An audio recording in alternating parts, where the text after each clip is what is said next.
Halo guys, selamat datang di Listar Channel. Kali ini Listar Channel akan mereview film 2037. Film ini bercerita tentang seorang gadis korban pelecehan seksual yang tidak mendapatkan keadilan, sehingga harus mengalami kerasnya hidup di penjara dan juga harus berpisah dengan ibunya yang seorang tunawicara. Bagaimana kelanjutan kisahnya? Akankah Yun Yung masih bisa mendapat keadilan? Sebelum lanjut, jangan lupa untuk like, comment, and subscribe. Film 2037 dibintangi oleh Hong Ye-ji sebagai Yun Yung dan Jim Ki-young sebagai Ibu Yun Yung. Film 2037 mengisahkan tentang seorang remaja yang saat itu tengah berusia 19 tahun. Remaja tersebut bernama Yun Yung. Ia tinggal bersama dengan ibunya yang tidak bisa mendengar dan tidak bisa berbicara. Yun Yung bekerja di sebuah kafe. Dia keluar dari sekolah tanpa memberitahu ibunya. Tetapi Yun Yung mempunyai tekad yang kuat untuk menjadi seorang pegawai negeri. Dengan keterbatasannya, Ibu Yun Yung bekerja sebagai penjahit.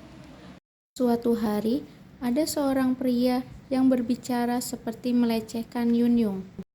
Ibu Yun Yung menampar lelaki tersebut karena tak terima putrinya dipandang rendah. Tamparan tersebut rupanya membuat dia marah dan menjadi dendam.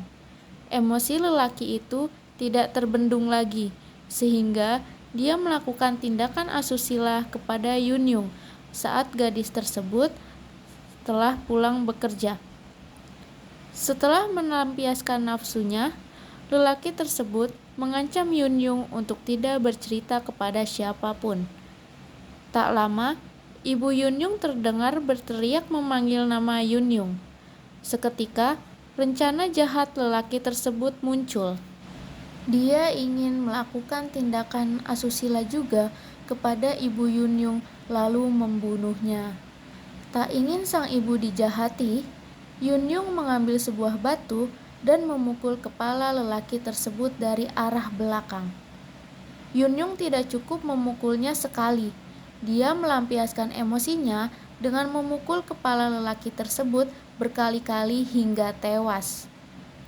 Yun Yung harus berurusan dengan polisi. Pembelaan diri yang dilakukannya tak bisa dianggap sebagai pembelaan, melainkan pembunuhan.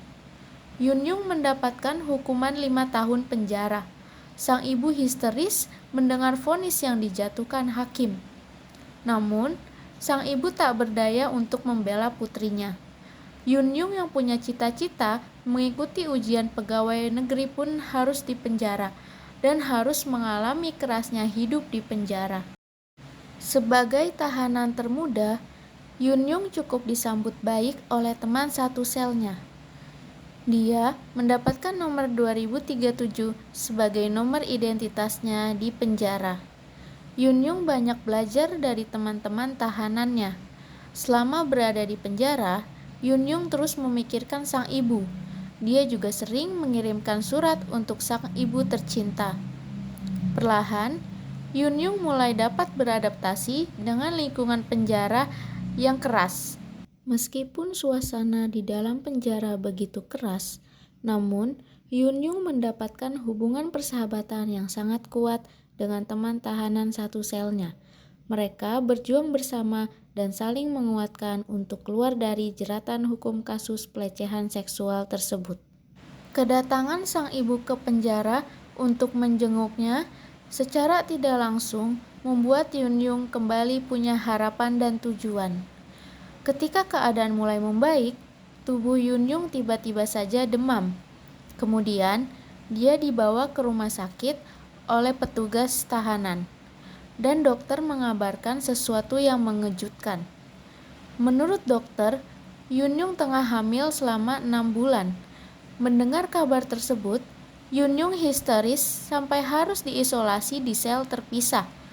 Dia tidak menginginkan bayi tersebut dan berusaha membunuhnya. Apakah Yun Yung akan selamat? Bagaimanakah dengan bayinya? Dan bagaimanakah nasib Yun Yung setelah ini? Tunggu kelanjutannya di part 2 ya. See you.